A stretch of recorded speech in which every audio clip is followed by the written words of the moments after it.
كملنا شغل في 2011 شهر 3 في ايام المجلس العسكري، واستمرينا في ايام حكم مرسي الدكتور مرسي، وبنفتح المصنع الجديد في رمضان ده احدى المصانع، وهنكمل انتاجنا كله الاربع مصانع في 2014.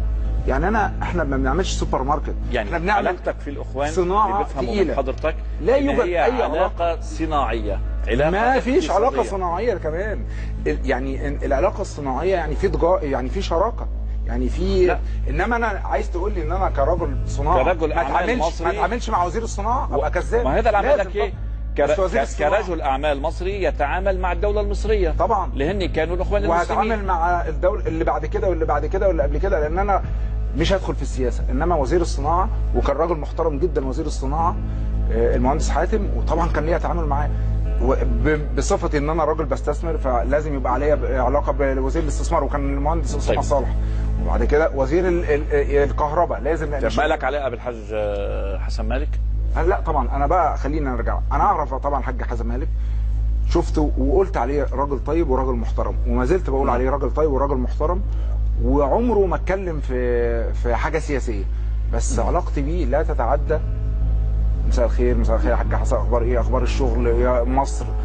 اول ما عملوا جمعيه ابدا صراحه الناس بتوعه جم وحاولوا يقدموا لي طيب اليوم في حمله غربيه على حسن مالك، يعني حمله ايه؟ في حمله غربيه، يعني اليوم في صحف بريطانيه تنشر وثائق ومعلومات انه متهم بغسيل اموال للاخوان المسلمين ولخيرة الشاطر.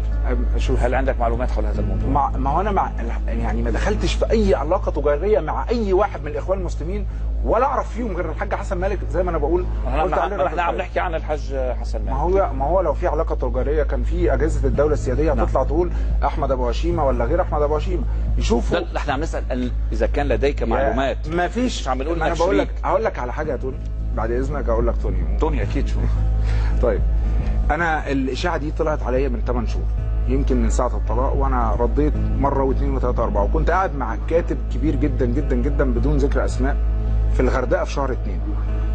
قلت له انا الاشاعه دي متضايق منها وبقولها، يعني ايه اشاعه؟ ان انا تبع الاخوان او بساعد الاخوان او نعم. لا تبع الاخوان. فراح قال لي حاجه واحنا قاعدين في الغردقه، وكان معايا واحد صديق عزيز يشهد علينا، قال لي احمد انت اخوان ايه؟ انت اكيد ولا تبع اخوان ولا حاجه، بس انت بتساعدهم. قلت له بساعدهم ازاي؟ قال لي انك بتشتغل وبتعمل مصانع. قلت له طب والحل ايه او العيب في ده ايه؟ قال لي لا هو مش عيب، بس الحل انك تقف. قلت له اقف ازاي؟ قال لي وقف المصانع واستنى الاخوان هيقعوا وبعد كده انت بتساعدهم، لان اي حاجه اقتصاديه دلوقتي بتساعدهم. قلت له لا، انا احسن عليا بدل اكل العيش اللي هيقف واكل عيش الناس واكل عيشي ومصانع بتتبني وناس وموظفين وعماله، ان انا استحمل الاشاعه التافهه دي ولا انا اعمل كده. والكلام ده بقول لك في شهر 2 مع كاتب انا بعتز بيه جدا وبحترمه جدا وما زلت بحترمه، ولكن ده اختلاف في الرأي. صورة ثانية مع